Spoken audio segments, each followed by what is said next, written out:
Hello everyone, welcome back to my channel study only science. कैसे हैं आप सभी? आई होप आप लोग बेहतर होंगे, खुश होंगे, आपकी तैयारी भी बहुत मस्त चल रही होगी। चलिए, इसी पार्ट में हम लेकर आए हैं वैदिक काल का इतिहास का पार्ट 2। ठीक है, पहले हमने 50 क्वेश्चंस इसकी कर चुके हैं और इस पार्ट में हम आपको इसका कंप्लीट करवा देंगे। सारे एमसीक्यूज बेस्ड हमारी क्लास रहने वाली है। और अगर आपने मेरी पहली इसकी क्लास नहीं देखी है तो आप चैनल पर जाकर देख सकते हैं, और लिंक भी अगर आपको चाहिए तो डिस्क्रिप्शन में दे दूँगी। तो आज की हमारी हिस्ट्री की जो है तीसरी क्लास है, और ये वाली क्लास जो है ये सभी एग्ज़ाम्स के लिए हेल्पफुल रहने वाली है। तो आप किसी भी एग्ज़ाम्स की तैयारी कर रहे हैं तो आपके लिए क्लास इम्पॉर्टेंट है। चलिए शुरू करते हैं। पहला प्रश्न, तो हमारा पहला प्रश्न है, किस वेद में सभा को नरिष्ठ अर्थात सामूहिक वाद विवाद या अनुल्लंघनीय कहा गया है? ठीक है, अनुउल्लंघनीय कहा गया है। तो इसका हमारे ऑप्शंस हैं ऋग्वेद, यजुर्वेद, सामवेद या अथर्ववेद। तो इसमें से जो हमारा नरिष्ठ और सामूहिक वाद विवाद में अनुल्लंघनीय कहा गया है किसको, तो इसका राइट आंसर अथर्ववेद में लिखा हुआ है। ठीक है, अथर्ववेद इसका राइट आंसर हो जाएगा, ऑप्शन नंबर डी। अगला प्रश्न देखते हैं, चरित संहिता नामक पुस्तक किस विषय से संबंधित है? तो चरक संहिता पुस्तक का नाम सुना ही होगा। तो ये वाली जो पुस्तक है ये चिकित्सा से संबंधित है, इसमें चिकित्सा संबंधित जानकारी दी गई चरक संहिता में। अगला प्रश्न है, यज्ञ संबंधी विधि विधानों का पता चलता है, यज्ञ संबंधी विधि विधानों का पता किससे चलता है? ऑप्शन है ऋग्वेद से, सामवेद से, ब्राह्मण ग्रंथों से या फिर यजुर्वेद से। तो इसका राइट आंसर को क्या होगा? यजुर्वेद में जो है यज्ञ संबंधी विधि विधानों का पता चलता है, यजुर्वेद में जो हमारा सेकंड नंबर का वेद है। अगला प्रश्न है, वैदिक युगीन सभा है, तो वैदिक युगीन सभा कौन है? ऑप्शन देख लीजिए, गांव के व्यावसायिक लोगों की संस्था थी, राज दरबार होता था, या मंत्री परिषद थी, या राज्य समस्त लोगों की एक राष्ट्रीय सभा थी। तो इस प्रश्न का राइट आंसर है मंत्री परिषद थी। वैदिक युगीन सभा जो है वो मंत्री परिषद होती थी। अगला प्रश्न देखते हैं, वैदिक युग में प्रचलित लोकप्रिय शासन प्रणाली थी, वैदिक युग में प्रचलित लोकप्रिय शासन प्रणाली कौन सी थी? तो ऑप्शन देख लीजिए, निरंकुश, प्रजातंत्र, गणतंत्र या वंशानुगत राजतंत्र। तो इसका जो है प्रचलित लोकप्रिय शासन प्रणाली गणतंत्र थी।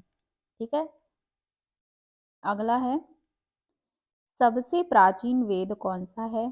तो सबसे प्राचीन वेद सबसे पहला वेद ही होगा। तो हमारे ऑप्शन के अनुसार और हमारे वेदों के अनुसार भी ऋग्वेद जो पहला वेद है वो सबसे प्राचीन वेद है। अगला देखते हैं, निम्नलिखित में से कौन भारतीय दर्शन की आरंभिक विचारधारा है? तो भारतीय दर्शन की आरंभिक विचारधारा कौन सी? ऑप्शन देख लेते हैं, सांख्य, वैशेषिक, मीमांसा या योग। तो भारतीय दर्शन की आरंभिक विचारधारा सांख्य रही है। ठीक है, तो इसका ऑप्शन ए राइट आंसर हो जाएगा। नेक्स्ट देखते हैं, सांख्य, योग, न्याय, वैशेषिक, मीमांसा एवं वेदांत इन 6 भिन्न भारतीय दर्शनों की स्पष्ट रूप से अभिव्यक्ति हुई। तो कौन से युग में हुई है ये पूछा गया। ऑप्शन है वैदिक युग में, गुप्त युग में, कुषाण युग में या मौर्य युग में। तो इसका जो है ऑप्शन ए राइट आंसर है, वैदिक युग में इसकी जो स्पष्ट रूप से अभिव्यक्ति हुई है इन 6 भारतीय दर्शनों की। ठीक है, तो आपका एक प्रश्न यहाँ से भी बन सकता है कि इन 6 भारतीय दर्शन कौन कौन से हैं? तो यहाँ पे नाम दिए रखे हैं, सांख्य, योग, न्याय, वैशेषिक, मीमांसा और वेदांत। इनको आप नोट डाउन कर लीजिए। नेक्स्ट प्रश्न है, निम्नलिखित में वह दस्तकारी कौन सी है जो आर्यों द्वारा व्यवहार में नहीं लाई गई थी? तो ऑप्शन है मृद भांड, पॉटरी जैसे बोलते हैं, आभूषण या बढ़ईगिरी या काष्ठकारिता, लुहार या लुहारगिरी। तो इनमें से राइट आंसर कौन सा है जो व्यवहार में नहीं लाई गई थी आर्यों द्वारा? ठीक है, तो वो थी लुहारगिरी। ठीक है, क्योंकि लोहे का हो सकता है प्रचलन उस समय ना हो, तो ये वाली व्यवहार में नहीं थी।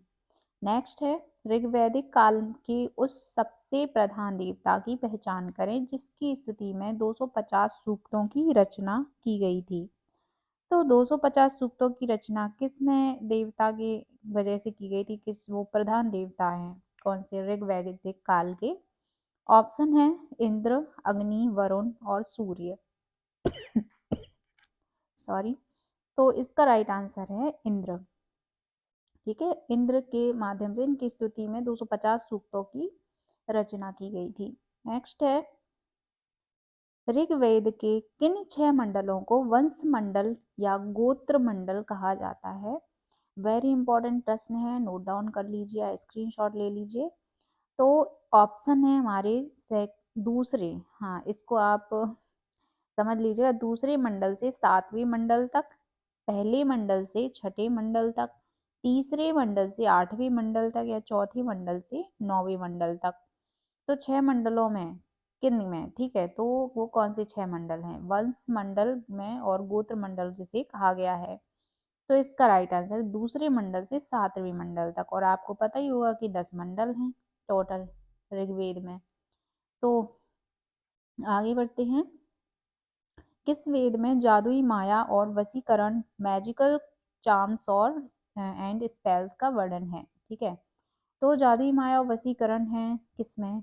ऑप्शन है ऋग्वेद, यजुर्वेद, सामवेद और अथर्ववेद। तो जो लास्ट वाला वेद था उसमें क्या था? जादुई वशीकरण के बारे में तंत्र मंत्र बताया गया है अथर्ववेद में। और ये हमारा आखिरी वेद भी है, तो इसका ऑप्शन डी राइट आंसर हो जाएगा। अगला प्रश्न है, आर्य इस शब्द को इंगित करता है, किस शब्द को? ऑप्शन है नृजाति समूह को, यायावरी जन को, या भाषा समूह को, या श्रेष्ठ वंश को। तो आर्य इंगित करता है, आर्य शब्द श्रेष्ठ वंश को। ठीक है, ऑप्शन डी राइट आंसर हो जाएगा। नेक्स्ट है, ऋग्वेद में कुल कितने मंडल हैं? तो ऋग्वेद में कुल कितने मंडल हैं अभी आपको बताया। डायरेक्ट आंसर देते हैं, डी राइट आंसर हो जाएगा। 10 मंडल हैं ऋग्वेद में। नेक्स्ट प्रश्न है, आर्य भारत में संभवतः आए, तो ये कहाँ से आए थे? ऑप्शन है यूरोप से, मध्य एशिया से, पूर्वी एशिया से, या अन्य क्षेत्रों से। तो आर्य भारत में आए कहाँ से? मध्य एशिया से। इसका राइट आंसर हो जाएगा मध्य एशिया से। अगला है, कौन सा वेद अंशतः गद्य रूप में भी रचित है? तो अंशतः गद्य रूप में भी रचित है, गद्य पद्य दोनों उसमें हैं, तो देखते हैं। तो इसका राइट आंसर कौन सा हो जाएगा? यजुर्वेद। यजुर्वेद में की जो रचना है वो गद्य पद्य दोनों में रचित है। ठीक है, नेक्स्ट है, सभा और समिति प्रजापति की 2 पुत्रियां थीं, इनका उल्लेख किस वेद में मिलता है? ठीक है, सभा और समिति की 2 प्रजापति की जो पुत्रियां थी, इनका उल्लेख जो है किस वेद में मिलता है? तो हमारे चारों वेद ऑप्शन में दे रखे हैं, तो इसका राइट आंसर क्या हो जाएगा? अथर्ववेद। ठीक है, अथर्ववेद इसका राइट आंसर हो जाएगा। अगला है, ऋग्वैदिक युग की प्राचीनतम संस्था कौन सी थी? तो ऑप्शन है सभा, समिति, विद्या, या फिर परिषद। तो ऋग्वैदिक युग की प्राचीनतम संस्था, ठीक है, तो इसका आंसर क्या हो जाएगा? विद्या थी। ठीक है, तो 68 का आंसर सी राइट आंसर हो जाएगा, विद्या। अगला है, ब्राह्मण ग्रंथों में सर्वाधिक प्राचीन कौन है? तो ब्राह्मण ग्रंथों में सर्वाधिक प्राचीन ग्रंथ कौन सा है ये बताना है। ऑप्शन है ऐत्रेय ब्राह्मण, शतपथ ब्राह्मण, गोपथ ब्राह्मण, या पंचवेश ब्राह्मण। तो इसका राइट आंसर है हमारा शतपथ ब्राह्मण, जो है सर्वाधिक प्राचीन है ब्राह्मण ग्रंथों में। अगला देखते हैं, गोत्र व्यवस्था प्रचलन में कब आई? तो देखिए, गोत्र व्यवस्था प्रचलन में कब आई है? ऑप्शन है ऋग्वैदिक काल में, उत्तर वैदिक काल में, या फिर महाकाव्य काल में, या सूत्र काल में। तो ये उत्तर वैदिक काल की प्रचलित व्यवस्था थी, गोत्र। अगला प्रश्न है, अनुलोम विवाह का अर्थ है? तो अनुलोम विवाह का क्या अर्थ है? ऑप्शन देख लीजिए, उच्च वर्ण पुरुष का निम्न वर्ण नारी के साथ विवाह। अनुलोम विवाह का अर्थ यहाँ पे पूछा जा रहा है, तो आप इस पर थोड़ा सा ध्यान दीजिए, हो सकता है एग्जाम में आपको यही प्रश्न मिल जाए। तो सेकंड ऑप्शन है निम्न वर्ण पुरुष का उच्च वर्ण नारी के साथ विवाह। या उच्च वर्ण पुरुष का उच्च वर्ण नारी के साथ विवाह, या फिर निम्न वर्ण पुरुष का निम्न वर्ण नारी के साथ विवाह। तो अनुलोम विवाह का अर्थ दे रखा है, इसका ऑप्शन ए राइट आंसर हो जाएगा कि उच्च वर्ण पुरुष का निम्न वर्ण नारी के साथ विवाह जो है अनुलोम विवाह होता है। अगला देखते हैं, प्रतिलोम विवाह तब माना जाता था। ऑप्शन है जब वर्ण उच्च वर्ण का पुरुष निम्न वर्ण की नारी के साथ विवाह कर लेता था, या उच्च वर्ण की नारी निम्न वर्ण के पुरुष के साथ विवाह कर लेती थी, या जब उच्च वर्ण का पुरुष वर्ण की नारी के साथ विवाह कर लेता था, या फिर जब निम्न वर्ण का पुरुष निम्न वर्ण की नारी के साथ विवाह कर लेता था। तो प्रतिलोम विवाह का डायरेक्ट से आपको आंसर बताते हैं कि जब उच्च वर्ण की नारी निम्न वर्ण पुरुष के साथ विवाह कर लेती थी तो प्रतिलोम विवाह कहलाता था। ठीक है, अभी हमने अनुलोम विवाह के बारे में जाना और अब प्रतिलोम, तो इनको आप याद रखिए। नेक्स्ट है, वैदिक युग में यव कहा जाता था। तो यव जो है ये प्रश्न कई बार पूछा जाता है, तो यव क्या कहलाते हैं, गेहूं, जौ या चावल या इनमें से कोई नहीं। तो यव कहा जाता था किसी जौ को। ऑप्शन बी राइट आंसर हो जाएगा, यव वैदिक काल में होते थे जौ। सॉरी। नेक्स्ट है, व्रीहि शब्द किसके लिए प्रयुक्त हुआ है। तो व्रीहि में क्या है, चावल या गेहूं या जौ या कपास। तो व्रीहि किसे कहा जाता था उस समय पे, चावल को। ठीक है, ऑप्शन ए राइट आंसर हो जाएगा, चावल। व्रीहि शब्द कहा प्रयोग किया जाता था चावल के लिए। अगला देखते हैं, अचर्व का अर्थ होता है क्या होता है, पवित्र, जादू, यज्ञ या स्तुति या फिर दर्शन।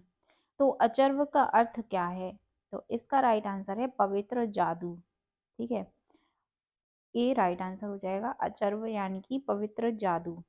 अगला देखते हैं, वैदिक समाज की आधारभूत इकाई थी क्या थी, कुल या कुटुंब, ग्राम, विश्व या जन। तो वैदिक समाज की जो है आधारभूत इकाई होती थी कुल और कुटुंब। ठीक है, तो तब भी कुल और कुटुंब चलते थे, तब से अभी भी चलते आ रहे हैं। नेक्स्ट है, प्राचीनतम व्याकरण अष्टाध्यायी के रचनाकार कौन है। ठीक है, अष्टाध्यायी के रचनाकार कौन है, ये प्राचीनतम व्याकरण है, इसको भी आप याद रखना। ऑप्शन दे रखे हैं, गौतम, कपिल, पतंजलि या पाणिनि। ठीक है, तो पाणिनि हो सकते हैं अष्टाध्यायी के रचनाकार, यही राइट आंसर है। पाणिनि जो है प्राचीनतम व्याकरण के रचनाकार हैं। नेक्स्ट है, निम्न में से कौन सी स्मृति प्राचीनतम है। तो स्मृति कौन सी प्राचीनतम है, ऑप्शन दे रखे हैं, मनुस्मृति, याज्ञवल्क्य स्मृति या नारद स्मृति या पाराशर स्मृति। तो सबसे प्राचीनतम जो मानी गई है वो मनुस्मृति है। ठीक है, अगला देखते हैं, आदि काव्य की संज्ञा किसे दी जाती है। ठीक है, तो आदि काव्य कौन सा है देखते हैं, रामायण है या महाभारत है, गीता या भागवत पुराण है। तो आदि काव्य कहा गया है रामायण को। ठीक है, तो ये राइट आंसर हो जाएगा, रामायण। अगला है, प्राचीनतम पुराण है। तो पुराणों की संख्या 18 है, याद रखना। ऑप्शन दे रखा है, प्राचीनतम पुराण मत्स्य पुराण, भागवत पुराण, विष्णु पुराण या वायु पुराण। तो प्राचीनतम पुराण है मत्स्य पुराण। ठीक है, सबसे पहले मत्स्य अवतार शायद विष्णु जी ने लिया था। ठीक है, तो मत्स्य पुराण प्राचीनतम पुराण होगा। नेक्स्ट है, ऋग्वेद में सबसे पवित्र नदी किसे माना गया है। तो सबसे पवित्र नदी ऋग्वेद के अनुसार ऑप्शन के में दे रखे हैं, सिंधु, सरस्वती, परुष्णी और सतुद्री। तो सबसे पवित्र नदी सरस्वती नदी को माना गया है ऋग्वेद में, ऋग्वैदिक काल में, या फिर ऋग्वेद जो ग्रंथ है उसमें पवित्र नदी जो है सरस्वती नदी को माना गया है। तो ये थे हमारे प्रश्न और हमारी यहीं पर क्लास, इसका जो टॉपिक है वो एंड होता है। वैसे तो इसके और भी ऑप्शन मैं आपको करवाऊंगी, पर वो जब सारे टॉपिक कंप्लीट हो जाएंगे तो जो कुछ रह गए हैं वो मैं बाद में करवा दूंगी। तो मिलते हैं नेक्स्ट क्लास में नेक्स्ट टॉपिक के साथ, तब तक के लिए सभी को बाय बाय, टेक केयर।